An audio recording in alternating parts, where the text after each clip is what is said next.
Hola, bienvenidos una vez más a una clase más de la Escuela Bíblica Dominical de la Primera Iglesia Bautista de Monterrey.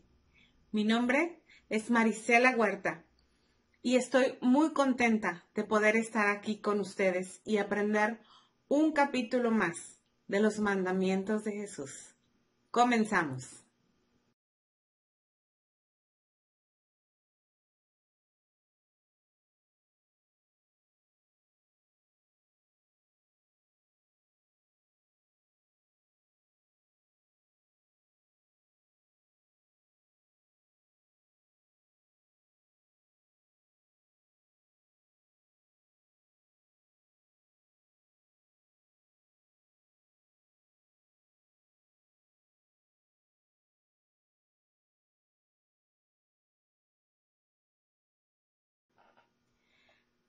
Antes que nada, tengo 3 preguntas que hacerle. En todo este tiempo que ha pasado, ¿hay alguien a quien usted extrañe y anhele ver? ¿Anhela poder darle ese fuerte abrazo? De esos abrazos que mucha gente le llama un abrazo apretado, sanador. Ha habido momentos que le recuerdan a ese ser querido o a esos seres queridos que hace mucho tiempo no ha podido ver. Si usted respondió que sí, por lo menos a 2 de estas 3 preguntas, esta clase es para usted. Hará algunos años atrás, una familia recibía de visita cada cierto tiempo a una tía muy querida que venía de otra ciudad. Su nombre era Elena y era muy amada por todos, es muy amada por todos, porque su personalidad siempre ha sido muy respetuosa, muy cariñosa, muy parecida a lo que la Biblia menciona sobre una mujer virtuosa. Y cada vez que ella llegaba, entre sus abrazos y risas y otros más regalos que traía, siempre traía un pan de forma cuadrada y era un delicioso pan de zanahoria que a todo mundo le gustaba. Entonces, cada vez que venía la tía Elena, eran tardes para charlar y ponerse al día. Eran charlas de bendición, edificantes y siempre acompañadas de un buen café y de ese pedazo de pan. Los años pasaron y esta hermosa dama, por cuestiones de salud y de edad, ya no pudo viajar más. La familia sin duda extrañaba a la tía y ahora ellos le visitaban cada vez que podían. Pero cada vez que ellos probaban un pedazo de pan de zanahoria en cualquier lugar, de forma inmediata, el tren de la memoria los trasladaba a aquellas gratas tardes con la tía Elena. ¿A qué voy a esto? ¿Por qué menciono este ejemplo? Voy a hablar de otro tipo de pan. Con toda proporción guardada, este pan del que les voy a hablar cobra un significado no solo especial, es un significado único, porque fue servido por el mismo Señor Jesucristo por primera vez a sus discípulos durante la primera noche de Pascua.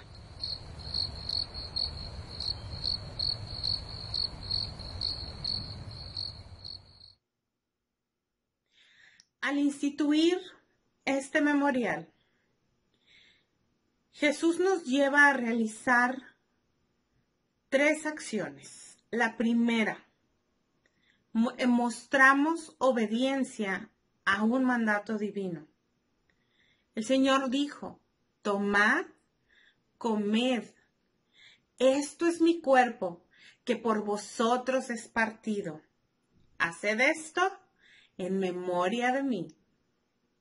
Asimismo tomó también la copa, después de haber cenado, diciendo: esta copa es el nuevo pacto en mi sangre. Haced esto todas las veces que la bebiereis en memoria de mí. En segundo lugar, recordamos y anunciamos los padecimientos de Cristo y que Él volverá. Su palabra dice, así pues, todas las veces que coman este pan y beban esta copa, la muerte del Señor anunciáis hasta que Él venga. Y finalmente participamos en un acto de comunión, porque la copa de bendición que bendecimos es la comunión de la sangre de Cristo. Y el pan que partimos es la comunión del cuerpo de Cristo.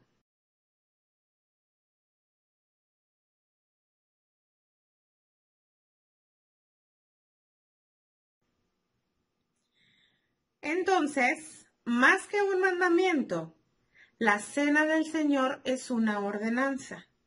¿Cuál es la diferencia? ¿Qué significa esto? Una ordenanza es un acto que como iglesia debemos practicar de forma frecuente. Y en este tipo de actos debemos tener plena conciencia y convicción de lo que Jesucristo hizo por todos nosotros. Recordemos que Él, estando en condición de hombre, se humilló a sí mismo, haciéndose obediente hasta la muerte y muerte de cruz. Cuando nosotros tenemos plena conciencia de este sacrificio que Jesús hizo por la humanidad, es decir, que fue herido por nuestras rebeliones, molido por nuestros pecados, el castigo de nuestra paz fue sobre Él, y por su llaga fuimos nosotros curados.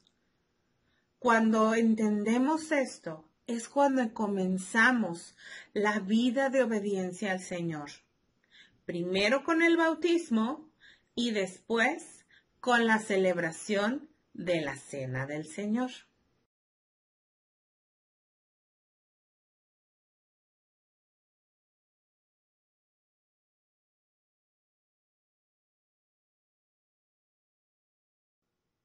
Porque esto definitivamente fue establecido para que permanezca la unidad de la Iglesia con Cristo y de nosotros entre sí, como el cuerpo de Cristo que somos. Así lo narra el libro de Hechos. Menciona que todos los que habían creído, ¿en quién? En Jesús. Todos los que habían creído estaban juntos. ¿Han visto ustedes ese dulce de muégano, como mueganito, que están todos unidos y que cuando nos queremos comer uno es muy difícil de despegarlo? Pues así estaban ellos. Todos los que habían creído estaban juntos y tenían en común todas las cosas. Su palabra lo dice.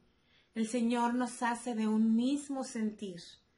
Y perseverando unánimes cada día en el templo, y partiendo el pan en las casas, comían juntos con alegría y sencillez de corazón, alabando a Dios y teniendo favor con todo el pueblo. Y aquí viene lo más maravilloso. Y el Señor añadía cada día a la iglesia a los que había de ser salvos.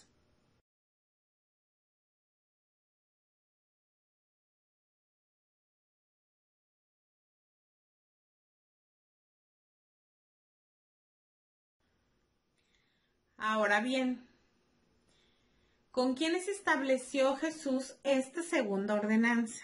Como ya lo vimos anteriormente, Jesús inicia la primer Santa Cena con sus 12 discípulos. Jesús tenía muchos seguidores. Podemos recordar para empezar la historia de los 5,000. Es un hecho, Él tuvo misericordia de todas estas personas y multiplicó aquellos peces y panes para alimentarlos. También, si podemos recordar, cuando fue recibido en Jerusalén, una multitud aclamaba diciendo, Hosana al Hijo de David, Bendito el que viene en el nombre del Señor. Jesús tenía también amigos muy cercanos. Podemos recordar a los amigos que tenía en Betania. Pero si algo sabía Jesús era la importancia de este memorial que estaba a punto de instituir. Y sobre todo de la importancia de tener un compromiso real con Él para poder participar de la cena. Porque no cualquiera podía hacerlo. Entonces, por eso instituyó este bello memorial con sus discípulos, a quienes les enseñó que el mayor no está para que le sirvan, sino para servir. Y por eso Él lavó sus pies. También les enseñó que aún puedes amar a esa persona que te traicione y partir el pan con Él en tu mesa. Entonces, cuando participamos, lo hacemos quienes somos miembros de la iglesia, es decir, los que hemos creído en Cristo y hemos obedecido el mandato del bautismo. Y además, debemos tener las características que tuvo el Señor Jesús. Y esto nos lleva a una tercera parte. ¿Cómo está mi vida espiritual cuando voy a tomar la cena del Señor?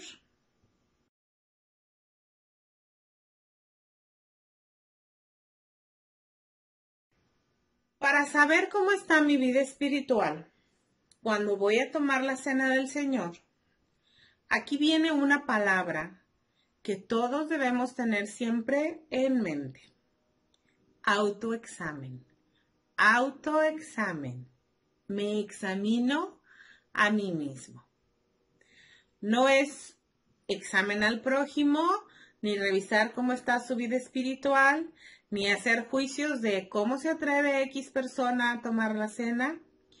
Al único que vamos a evaluar es a esa hermosa persona que todos los días vemos frente al espejo.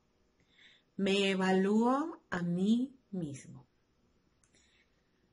Pablo lo dice así: por tanto, pruébese cada uno a sí mismo y coma así del pan y beba de la copa, porque el que come y bebe indignamente, sin discernir el cuerpo del Señor, juicio come y bebe para sí.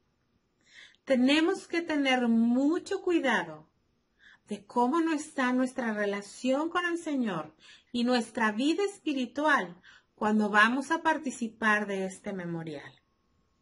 Entonces, ¿qué es lo que tenemos que examinar?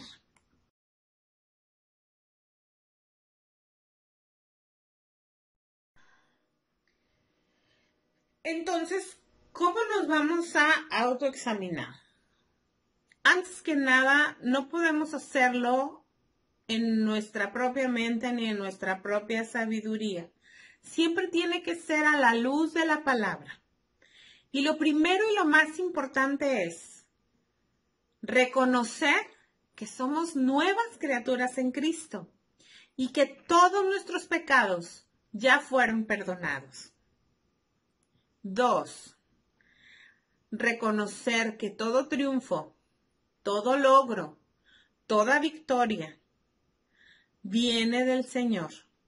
Aprender a darle la gloria solo a Él y vivir en una constante gratitud con el Señor Jesucristo. 3. También examinamos nuestra fe.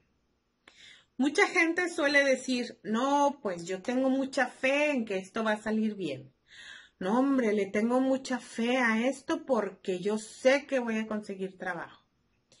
Y hablan mucho de la fe, pero ¿en dónde está fincada o cimentada tu fe? Nuestra fe tiene que estar cimentada en Cristo Jesús, en la roca. Cuando nuestra fe está en Cristo, acuérdense lo que dijo, no necesitamos más que el tamaño de un granito de mostaza. Si nuestra fe fuera así, podríamos decirle a un monte que se moviera de un lado a otro.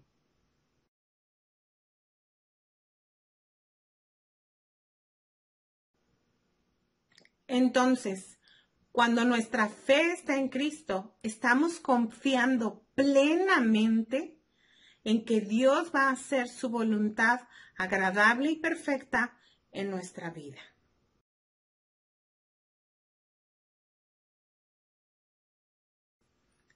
Cuatro, nuestro corazón siempre debe estar dispuesto a reconocer y confesar todo pecado cometido al Señor y confiar en su promesa de perdón.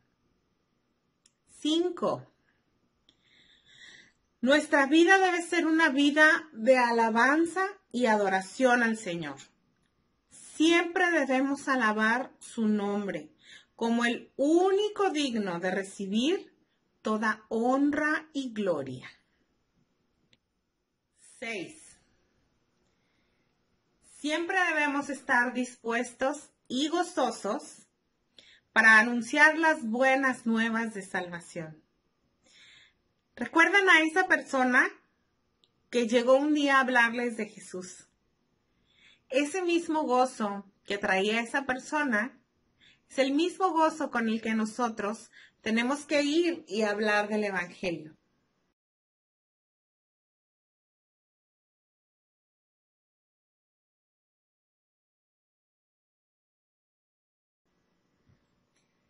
¿Cuál sería el riesgo de no hacer este autoexamen? Definitivamente podríamos caer en errores y abusos durante la cena del Señor. La Biblia menciona algunos. Voy a dar algunos ejemplos. Hacer acepción de personas. Se citaban en un horario diferente, más temprano, con la gente de más altos recursos y dejaban de lado a las personas más humildes. Otro ejemplo es cuando tomaban la copa, usaban vino añejado y lo tomaban en abundancia hasta llegar a la embriaguez. Y entonces, de ser un memorial sagrado, se convertía en una fiesta mundana. Otro punto es tomarlo a la ligera y compartirlo con personas de doctrinas opuestas al Evangelio de Cristo. Y de forma personal, volvemos a ese autoexamen. Cuando tenemos algún conflicto con alguien o un pecado no confesado y no aprovechamos el momento para pedirle a Dios que nos perdone y nos guíe para ayudar a resolver el problema o resarcir el daño y estar en paz con la persona con la que tuvimos el conflicto.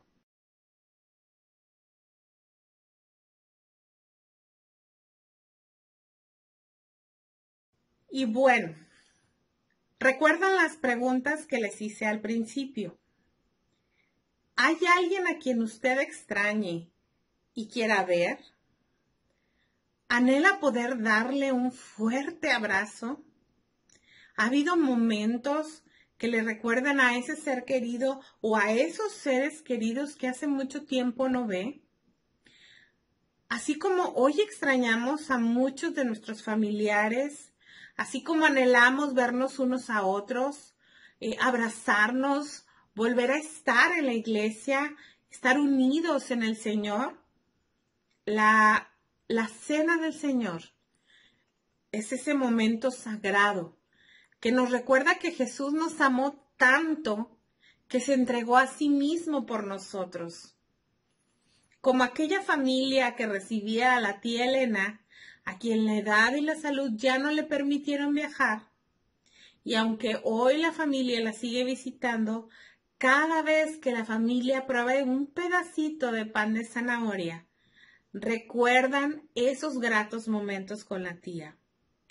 Sin embargo, esos momentos quedan solo en la memoria y con toda proporción guardada. Es la cena del Señor la que nos recuerda el sacrificio del Cordero sin mancha y que un día regresará por nosotros y estaremos sentados a la mesa con Él. Porque Jesús así lo dijo: ciertamente vengo en breve. Y todos nos unimos con gozo a la respuesta que dijo Juan: amén. Sí ven, Señor Jesús. Entonces, en esta mañana, ¿a qué nos comprometemos con el Señor? 1. Procuremos participar en la cena del Señor cada vez que nuestra iglesia lo celebre. 2. Nos vamos a autoexaminar a nosotros mismos, a nadie más, a nosotros mismos, a la luz de la palabra, para ver cómo está nuestra relación con Cristo. 3. Vamos a evitar a toda costa juzgar a otros, porque tenemos que concentrarnos específicamente en cómo está nuestra relación con el Señor. Y 4. Vamos a trabajar en tener relaciones cordiales y sinceras con todos nuestros hermanos, los que conocemos mucho y también a los nuevos. Una vez nosotros fuimos nuevos y nos sentimos como en casa cuando llegó ese hermano y nos recibió y nos dio ese abrazo sanador. Ahora nos toca hacerlo a nosotros. Esos son los compromisos a los que tenemos que trabajar. No por nosotros. Hay que hacerlos para el Señor.